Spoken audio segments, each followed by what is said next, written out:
Welcome to one of the most unsettling tales ever whispered through the Missouri Ozarks.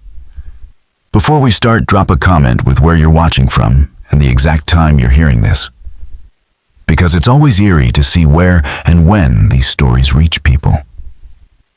The quiet mornings in the Ozarks carry secrets that the fog itself refuses to share. In 1869, deep in the wooded hills of Shannon County, stood a strange home known as Whitfield Manor. What made it remarkable wasn't its size or design, but the 7 identical windows lining its eastern wall, each perfectly spaced, each said to belong to one of Jeremiah Whitfield's 7 daughters. The Whitfield case is remembered not for what was found there, but for what was never revealed. Records show that Jeremiah, once a wealthy St. Louis merchant, bought about 300 acres of rugged, isolated land in 1862, worth little to anyone else. With him came 7 women, all presented as his daughters: Elizabeth, Catherine, Margaret, Josephine, Rebecca, Virginia, and Sophia. A county clerk later noted in his journal that they all looked to be about the same age, between 25 and 35, and wore matching gray dresses with high collars. None were married. When asked about his wife, Jeremiah said only that she had returned to the earth. Locals thought the man had overpaid for the rocky land with its thin soil and flood-prone creek. But he wasted no time building his mansion, the house with 7 windows. His nearest neighbor, Amos Breedlove, described it in a letter to his brother. The 7 eastern windows were identical, precisely measured, allowing the morning light to enter 7 rooms, 1 for each daughter, so the story went. Jeremiah oversaw the work personally, snapping at builders for even minor deviations. His daughters, seen rarely, never spoke in public. The glass for the windows came all the way from Boston, each frame exactly 42 inches wide and 63 tall. Whitfield even demanded each window be tilted at a slightly different angle, using fine instruments to adjust them until he was satisfied. By winter 1863, the manor was finished, stone and timber rising from a lonely hill above the creek. No outsider was ever invited inside. For 6 years, the family lived apart from everyone else. Once a month, Jeremiah rode into the nearby town of Eminence to buy supplies, always in 7s, 7 bars of soap, 7 pairs of gloves, 7 of everything. When asked about his daughters, he'd simply say they were devoted to their studies, leading townsfolk to whisper that the family followed some secret sect. The local storekeeper, Thomas Ledbetter, kept detailed notes of Whitfield's purchases. At first, they were ordinary flour salt fabric. But by 1865, the lists grew stranger: telescopes, bundles of candles, herbs like belladonna and wolfsbane, and books in Latin shipped from Europe. Ledbetter wrote that Whitfield trembled when speaking, muttering about stars and celestial alignments. He insisted that his daughter's education followed the schedule of the heavens. Over the years, no one ever saw all 7 daughters at once. Usually only 1 or 2 appeared together, always distant and silent. In 1865, Dr. Ellsworth Jensen was summoned to the Whitfield property to treat one of the women for a fever. He was not allowed inside the house, but taken instead to a small outbuilding. The woman refused to speak, only nodding or shaking her head. Jensen noticed dark marks around her wrists, as if she had been bound. When asked, Jeremiah dismissed it as part of their devotions. Jensen later wrote that when he mentioned taking her to town for treatment, Whitfield became agitated, insisting she must stay near her window. The doctor left uneasy and later confided his fears in a letter that something deeply wrong was happening there. He described the daughter's empty eyes, her trembling at the mention of an alignment, and a sadness that felt beyond medicine. 3 months after that visit, Dr. Jensen vanished while traveling to a nearby county, and his disappearance became just another mystery tied to the house with 7 windows. His horse and medical bag were found abandoned along the muddy road. but no sign of Dr. Jensen was ever discovered. Though no direct link to the Whitfield family was proven, local suspicion settled naturally on that eerie household. In October 1866, a county surveying team approached the Whitfield property to update land records. Their report included one chilling note. As they neared the house, they saw 7 women standing in a perfect circle in a nearby clearing, each wearing the same gray dress, their arms extended toward the center where Jeremiah Whitfield stood, carefully taking measurements with a sextant. When the group noticed the surveyors, the women scattered silently toward the house, while Whitfield rushed forward, warning the men not to come any closer. He claimed a celestial alignment was in progress and could not be disturbed. His words made little sense, something about the 7 Sisters constellation and a mirror between heaven and earth. Uneasy, the surveyors finished their work from a distance and left. The following year, Whitfield's purchases grew stranger. Receipts found decades later showed he'd bought heavy chains, locks, and items labeled only as restraints. When asked, he said they were to keep the wilderness at bay, though townsfolk later wondered if he meant the woods or something else entirely. Silas Humphrey, the local blacksmith, later testified that Whitfield ordered 7 identical iron brackets to be mounted on stone walls, each with a locking mechanism. Whitfield said they were for holding astronomical tools, but Humphrey thought they looked more suited for confinement than for science. By 1868, Whitfield's behavior had become openly alarming. When he did appear in town, he muttered about alignments and harmony among the sisters. Reverend Isaiah Pembroke wrote in his journal about an unsettling encounter. Whitfield had waited outside the church after service, eager to talk theology. When the minister warned him that his ideas bordered on paganism, Whitfield snapped that science and divinity speak the same truth in different tongues. He said his daughters were vessels for celestial essence, each assigned to her window to await transformation. When Pembroke urged him to bring the family to worship, Whitfield only laughed and said they already served a higher purpose. Early in 1869, his conversations turned even darker. He asked the Reverend if he believed the stars could grant immortality when properly aligned with human vessels.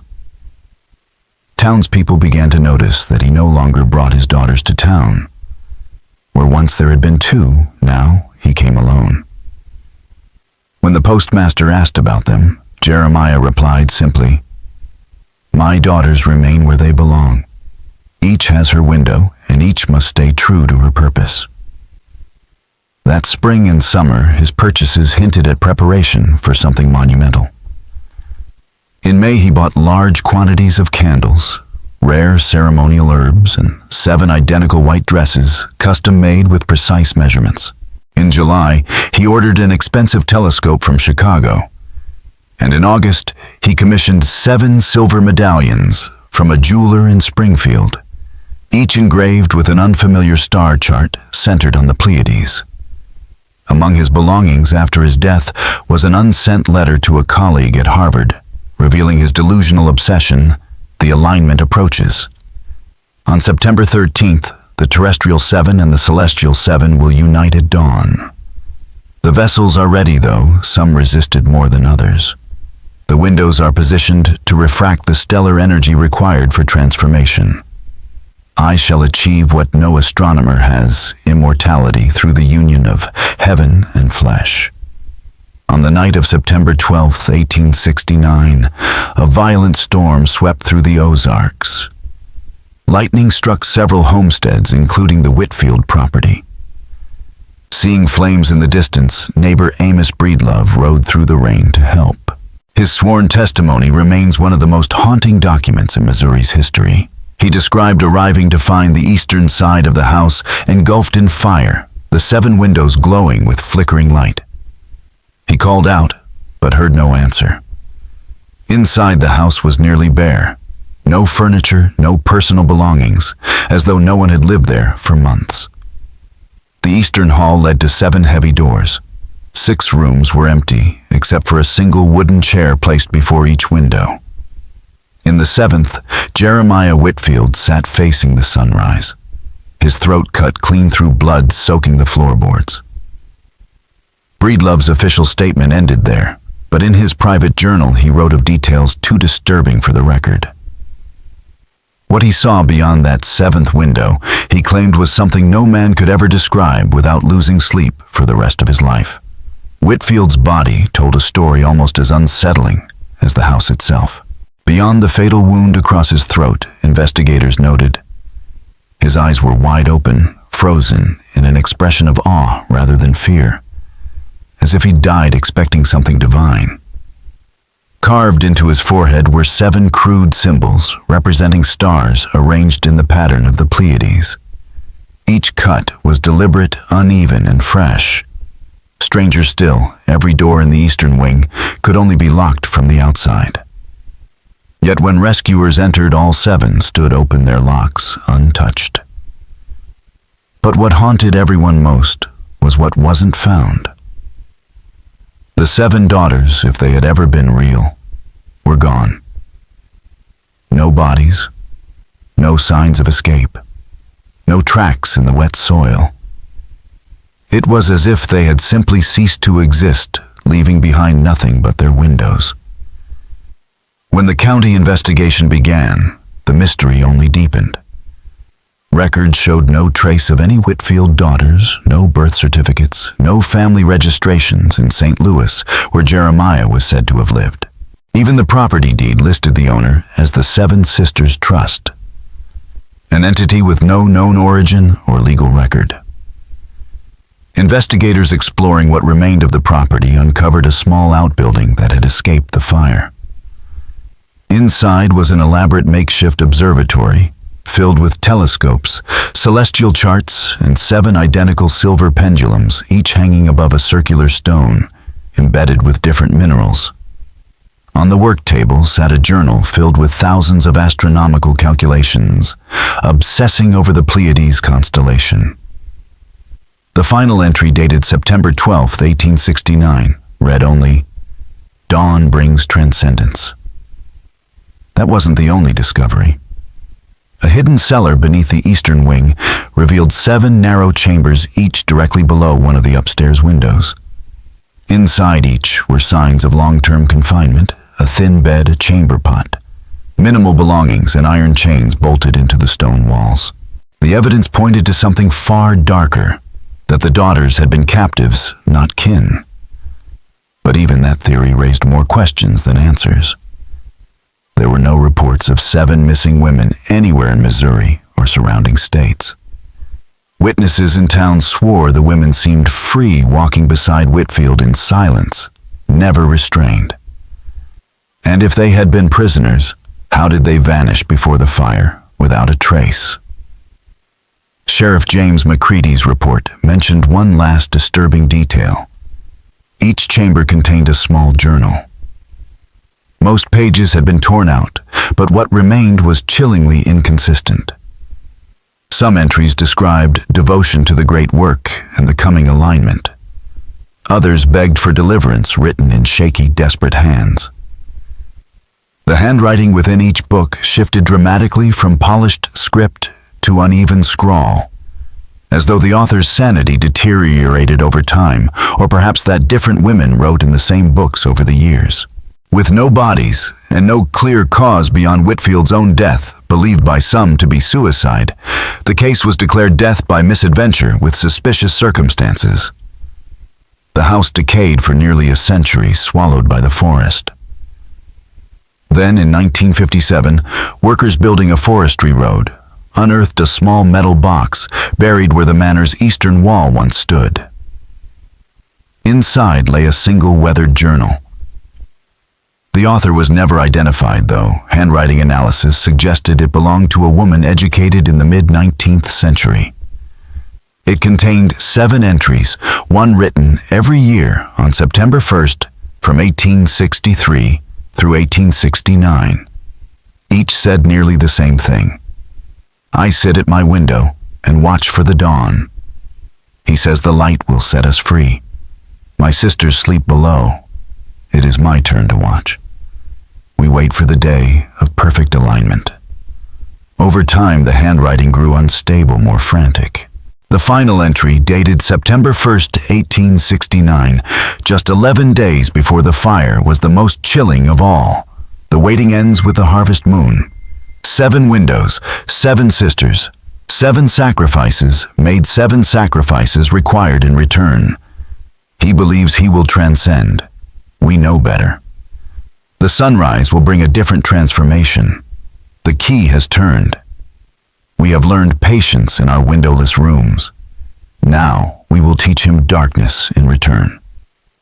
When Dr. Eleanor Apprentice examined the journal in 1958, she found peculiar inconsistencies, each entry written with a slightly different ink on a different kind of paper, yet bound together as if intentionally collected. Fingerprint analysis revealed traces of at least 5 distinct individuals, suggesting that several women had contributed to it. In 1962, Dr. Harold Mackenzie, an anthropology professor at the University of Missouri, re-examined the property records and noticed something chilling. The 7 windows of Whitfield Manor weren't placed randomly. They were aligned with precise astronomical coordinates, matching the rising points of the Pleiades stars on the morning of September 13th, 1869. It seemed Whitfield's celestial alignment had been real after all, but what it accomplished, no one would ever know. When Mackenzie plotted the 7 windows of Whitfield Manor against landmarks on the property, a distinctive boulder, a crooked tree formation, and a bend in the creek, he realized they formed a near-perfect reflection of the Pleiades constellation, the legendary 7 sisters. But his research didn't stop there. Working alongside university astronomers, Mackenzie analyzed Whitfield's surviving calculations and discovered they pointed to a rare astronomical event, a dawn, when the Pleiades would align perfectly with the horizon, each star visible in sequence through the 7 eastern windows as the Earth turned. The astronomers confirmed that this alignment could occur only once every 28 years at that exact location. Mackenzie then made a second, even more chilling discovery. On the morning of September 13th, 1869, the very day after the Whitfield fire, the sun would have risen in perfect alignment with the manor's central window. To Mackenzie, it was clear the house itself had been built as an instrument of ritual astronomy. In his 1963 paper, Astronomical Obsession and Ritual Imprisonment, The Whitfield Case, Mackenzie proposed that Jeremiah Whitfield had not simply lost his mind, but had become the leader of an occult sect devoted to celestial divination. He theorized that Whitfield, possibly drawing from secret European mystical traditions, believed he could achieve immortality by recreating the heavens on earth, using 7 women as living vessels to mirror the Pleiades. The 7 windows, Mackenzie argued, were not decorative, but functional, designed to channel the light of specific stars into the rooms at the moment of alignment. The underground cells, he suggested, were purification chambers, where the women were prepared before taking their places at the windows above. The recovered journals describing how the women took turns watching for the dawn seemed to confirm this grim rotation. Mackenzie's theory caused outrage at the time, dismissed by some as sensationalism, but later discoveries would lend his ideas terrifying weight. In 1965, a breakthrough came from an unlikely place. A Massachusetts State Library archivist uncovered a forgotten file from the long-defunct Northfield Academy for Young Ladies. In 1861, 7 students and 1 astronomy professor had vanished without explanation, reportedly eloping together and causing a brief scandal. The professor's name, Jeremiah Whitkim. The 7 women's names did not match the supposed Whitfield daughters, but their descriptions were strikingly similar. A photograph taken shortly before their disappearance showed them posed around Professor Whitkim, each holding an astronomical instrument. On the back of the photo was written, "The Play Circle, 1861." May our studies of the heavens elevate us beyond our earthly constraints.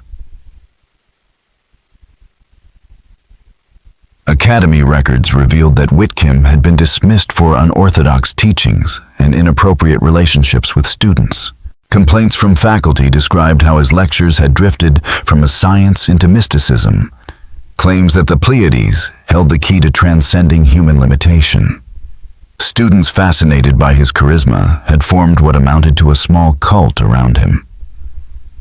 If Whitcomb and Whitfield were indeed the same man, then the so-called Whitfield daughters were likely those same 7 students lured west under a new name to continue his dangerous experiment. The final and most damning evidence came in 1968, during an intense drought that dried the creek running through the old Whitfield property. Workers discovered several buried stone markers, and beneath them, 7 human skeletons arranged in a perfect circle. The bodies were positioned facing outward, arms extended as if in supplication. Each skull had a small, precisely drilled hole in the forehead, made while the victims were still alive. Around each neck hung a silver medallion engraved with a different star from the Pleiades cluster. The graves contained 7 distinct mineral deposits: iron, copper, silver, gold, mercury, tin, and lead, the 7 classical metals of ancient astronomy, each linked to a celestial body. Dr. Marcus Hollingsworth, the pathologist overseeing the examination, noted that the circle's geometry matched Mackenzie's earlier mapping of the property. The graves aligned perfectly with the 7 windows and nearby landmarks, forming a complete earthly mirror of the Pleiades. And when the site was photographed from the air, the full scale of Whitfield's design became clear. The foundation of the house, the creek's curve, even certain rock formations had been deliberately shaped to reflect the constellation. The entire estate had been transformed into a colossal ritual diagram, an astronomical altar carved into the landscape. Further study of Whitfield's journals revealed a hidden code buried within the columns of numbers. When decrypted, it appeared to describe the alignment ritual, a complex series of mathematical instructions for synchronizing celestial light, human bodies, and earthly materials. The chilling final line of the code read, "When the 7th vessel is opened, the heavens shall look upon themselves and know completion." What had begun as one man's fascination with the stars had ended in a ritual of murder, madness, and mystery that still haunts the Ozarks to this day. The decoded notes described a dawn ceremony set for September 13th, 1869, with 7 women stationed at 7 windows, each speaking different calculations as the first light moved across the glass, all to open a conduit between flesh and star, so Whitfield could ascend through a gateway of sacrifice.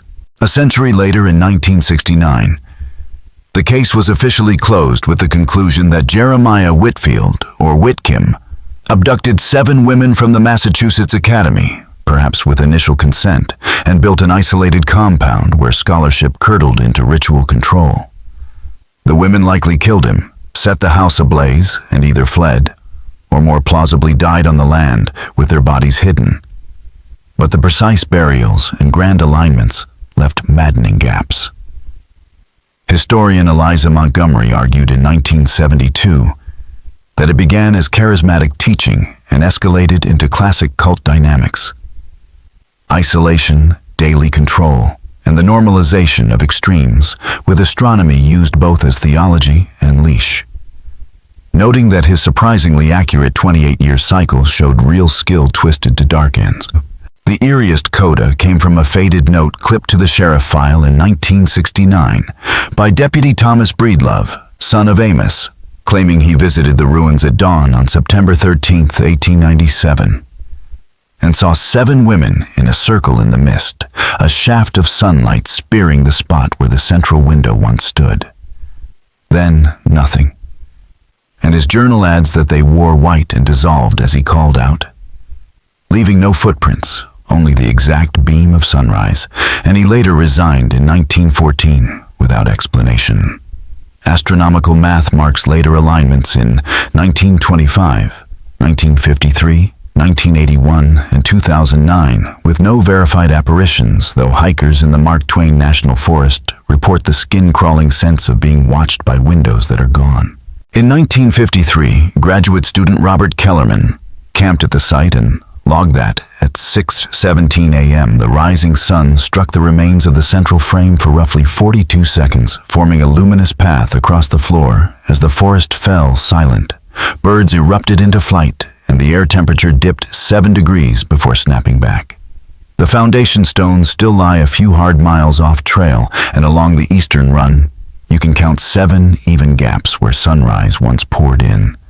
And local lore says, if you rest your head inside one at dawn, you will hear a woman calmly counting through star math toward a date that has not yet come. Ranger reports from 1981 describe 7 columns of mist lifting, where the windows stood, each bending the light into a quick rainbow. And later checks found no chemicals or obvious cause. The area was closed in 1978 after hikers reported severe disorientation and memory blanks blamed officially on dust or spores. Though nothing conclusive was found, and rangers quietly keep closer watch whenever the 28-year clock turns. In 1977, before the closure, psychology professor Helen Winters brought students to test how suggestion and folklore shape perception, and left with notes that read less like a lab and more like a warning that some places do not need belief to hold power. The experiment led by Professor Helen Winters ended abruptly after 3 students developed what she described as acute environmental psychosis, each overcome by the same delusion that they were being summoned to a specific window to wait for the light. All 3 recovered within 2 days of leaving the site, but had no memory of the incident. Each had been standing before a different window when the episode began. The Missouri Historical Society today keeps a haunting collection from the Whitfield property broken. Instrument surveyors' tools, and 7 identical silver lockets, each containing a pressed flower. The lockets found buried beneath each of the 7 window foundations in 1968 appear to form a botanical clock. Every flower species opens at a specific hour of the day, covering a full 24-hour cycle. When curator E.M.T. Richardson photographed them in 1970, every flower simultaneously disintegrated into dust after more than a century of preservation. Stranger still, the developed photos revealed faint star-like glows hovering above each flower, precisely matching the Pleiades pattern. The journal uncovered in 1957 remains the case's most disturbing artifact. Under ultraviolet light, faint handwriting appears in the margin of the final page. The next alignment brings the 8th window. We will return when the circle is complete. 2037. When astronomers confirmed in 1980 that the Pleiades cluster contains an 8th major star, previously unseen, the message took on new meaning. In 1985, researcher Dr. Rachel Steinman examined the original journal and reported witnessing phantom text fading in and out of view, written in a complex mathematical cipher, similar to Whitfield's notes. The phenomenon occurred only as sunlight struck the page between 3:17 and 3:24 p.m. and could not be captured in photographs. By the 1990s, the Whitfield case was part legend, part unsolved puzzle. Dr. Josephine Mercer's 1992 paper reignited academic debate when she linked Whitfield's calculations to medieval alchemical texts describing the transmutation of stellar energy into living form. She suggested Whitfield's writings drew from secret European societies, particularly Austrian and German astronomers, who vanished from records in the 1850s. One Wilhelm Krauss of the Vienna Observatory published eerily similar theories before resigning and disappearing. Handwriting comparisons suggest Krauss and Whitfield may have been the same man continuing his forbidden experiments under a new identity in America. The coincidences only deepened. In 1957, the same year the buried journal was found, astronomers at Mount Palomar confirmed the presence of an 8th bright star in the Pleiades cluster, previously invisible to the naked eye. Then in 1994, road crews unearthed a sealed glass vessel near the ruins. Inside was a perfectly preserved letter written by Jeremiah Whitfield himself on September 10, 1869, 2 days before his death.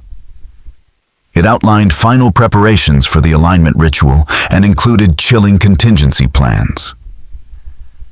Should resistance arise among any of the vessels, replacements must be secured. The alignment cannot be delayed. The gateway opens regardless of readiness. Better an imperfect transmission than none at all.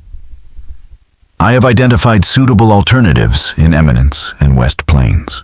Census reviews of those towns after 1869 revealed several unexplained disappearances of young women matching the right ages and descriptions, final echoes of a ritual meant to unite heaven and earth, and the lingering terror of a house whose windows once watched the dawn in perfect unnatural alignment.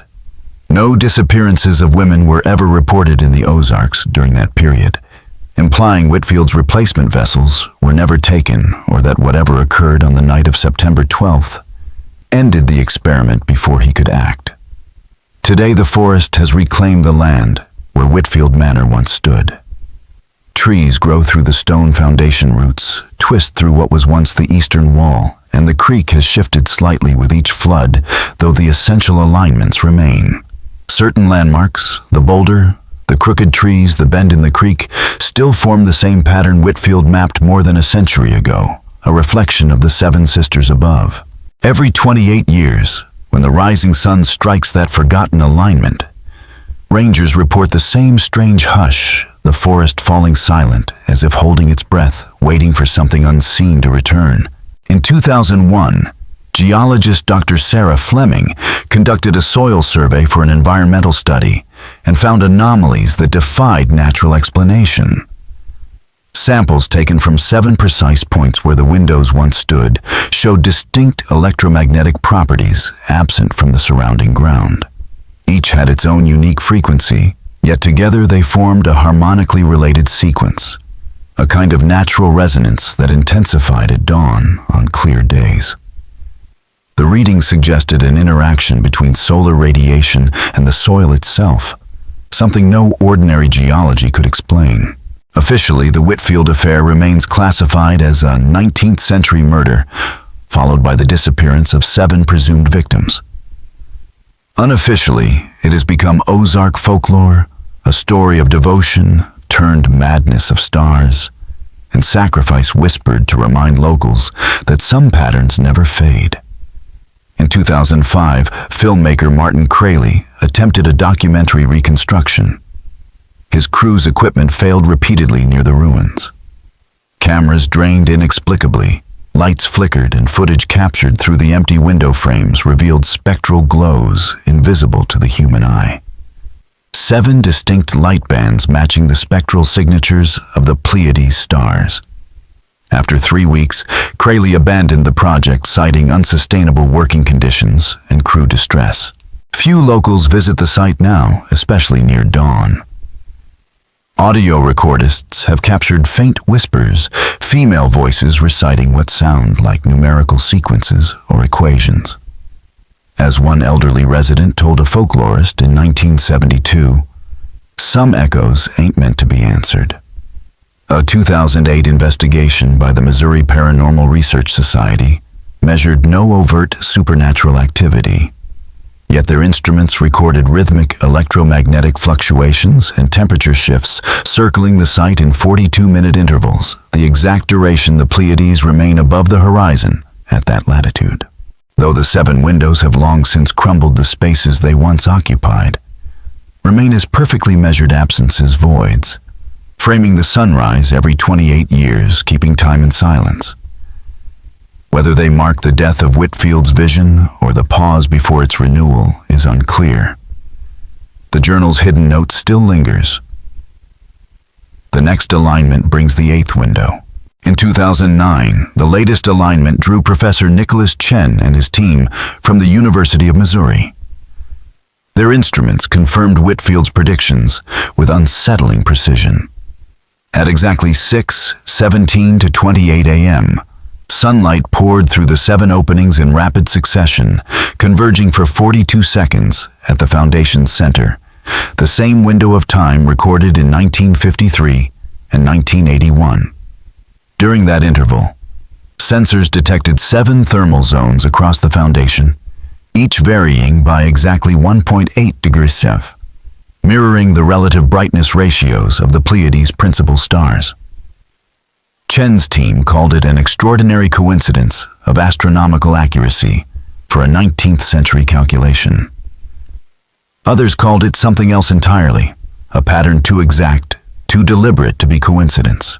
And so, the legend endures: 7 windows, 7 sisters, 7 watchers waiting for the next dawn when heaven and earth align once more. And perhaps if the old inscription is to be believed for the opening of an 8th window, the Whitfield phenomenon continues to defy scientific explanation.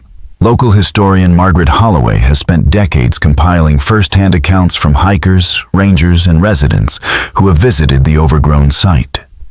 Many describe the same experiences, light bending strangely.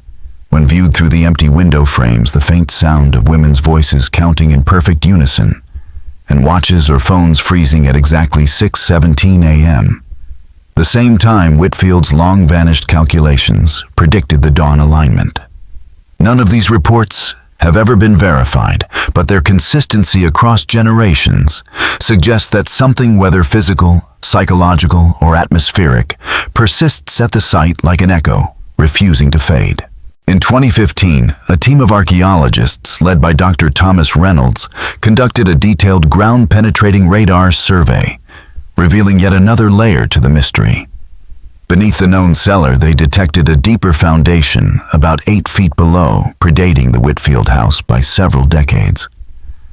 At its center, directly under the position of the central window, imaging revealed a stone pillar or column aligned perfectly with magnetic north. The object appeared man-made and would have required enormous effort to install at such depth.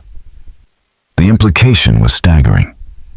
Whitfield may have built his house atop an older structure already connected to astronomical alignment, suggesting his obsession may have been the continuation of something far older than himself. The next perfect alignment of the Sun and the Pleiades will occur on September 13, 2037. Whether that morning brings clarity or deeper mystery remains to be seen. Until then, the Whitfield case endures as one of Missouri's most haunting legends, a convergence of science, faith, and madness set in stone and shadow. In recent years, the case has drawn the attention of modern researchers, exploring how astronomy, psychology, and cult behavior intertwine. In 2018, psychiatric historian Dr. Eleanor Voss of Washington University published a comprehensive analysis proposing that the Whitfield saga represented a perfect storm of isolation, charisma, and cosmic obsession. Voss argued that Whitfield's intellectual curiosity evolved into delusion as his mental state deteriorated. Her examination of his surviving journals suggested he came to believe he was receiving direct communication from the stars, that the Pleiades themselves were conscious entities seeking physical manifestation on Earth through human vessels. Voss concluded that the Whitfield tragedy illustrated not only the danger of unchecked obsession, but also the thin line between visionary discovery and insanity. To her, Whitfield was not merely a murderer or cult leader, but a man who gazed too long into the heavens and found them staring back. Whitfield's descent into madness, according to Dr. Eleanor Voss, was not a solitary unraveling, but a contagion of belief. His delusion, nurtured by the deep isolation of the Ozark wilderness and reinforced by his absolute authority over his 7 female students, created what modern psychiatry now identifies as a shared psychotic disorder. The women's journals, Voss noted, reveal an initial eagerness to participate in his astronomical research driven by ambition and curiosity, followed by a gradual collapse into fear and obedience as his demands grew extreme. The underground chambers likely marked the point where scientific study ended and imprisonment began a descent from voluntary devotion to captivity beneath the very windows that had once symbolized enlightenment. What no one has yet explained is the mathematical precision of Whitfield's astronomical work. His calculations predicted complex celestial alignments with an accuracy that modern astronomers still find astounding. The manor's design, its windows, its geometry, even the topography of the land mirrored the Pleiades constellation so precisely that it remains one of the most exact terrestrial reflections of a star cluster ever recorded. Yet the ultimate fate of the 7 women remains the greatest mystery. If they killed Whitfield and escaped, no trace of their later lives has ever surfaced. If they died on the property, who buried them with such eerie order? And how do the recurring phenomena, lights, whispers, and alignments persist every 28 years as though bound to a celestial rhythm no one fully understands? A forgotten entry in Shannon County's post-1869 records adds one more chilling detail. Within months of the fire, 7 women, matching the general description of Whitfield's daughters, enrolled at 7 separate women's colleges across the country from Massachusetts to California. Each used a different surname, but listed their previous education as private study in astronomical sciences. By 1875, they had all graduated with degrees in mathematics, astronomy, or physics. By 1880, every one of them vanished from public record. Paranormal researcher Dr. Marcus Davidson, who investigated the site in 2008, offered perhaps the most haunting conclusion: some places become thin points between worlds not through ghosts or magic, but through the sheer force of human obsession, focused too long in one direction. Whatever Whitfield had intended, he had carved that obsession into the earth itself. His 7 windows did not simply frame the sunrise. They framed the madness of a man who believed precision alone could bridge heaven and earth. Today, the Whitfield property lies deep within public forest land, technically open but unmarked on any official map. Those who managed to find it speak of a strange stillness of feeling watched, even beckoned, as if the empty frames are aware of being seen. The eastern wall still stands, its 7 gaps perfectly aligned to catch the first light of dawn, and every 28 years, the rising of the Pleiades. When the next alignment arrives on September 13th, 2037, scholars, skeptics, and thrill-seekers alike will gather among the ruins. They will stand where 7 women once stood, watching the same horizon, waiting for the same light. Perhaps for a fleeting moment, they will glimpse what Jeremiah Whitfield believed he could summon the instant when the heavens and the earth appear to meet. Until that day, the 7 windows remain not as structures, but as silences, perfectly measured absences that frame nothing and everything at once. They are a monument to the limits of human understanding, to the hunger that drives discovery and destruction alike. The forest keeps growing around them. The creek keeps winding through its ancient course. And somewhere, 400 light years away, the 7 sisters still shine indifferent, eternal, unaware of the madness they once inspired in a solitary man who tried to bring their light down to earth.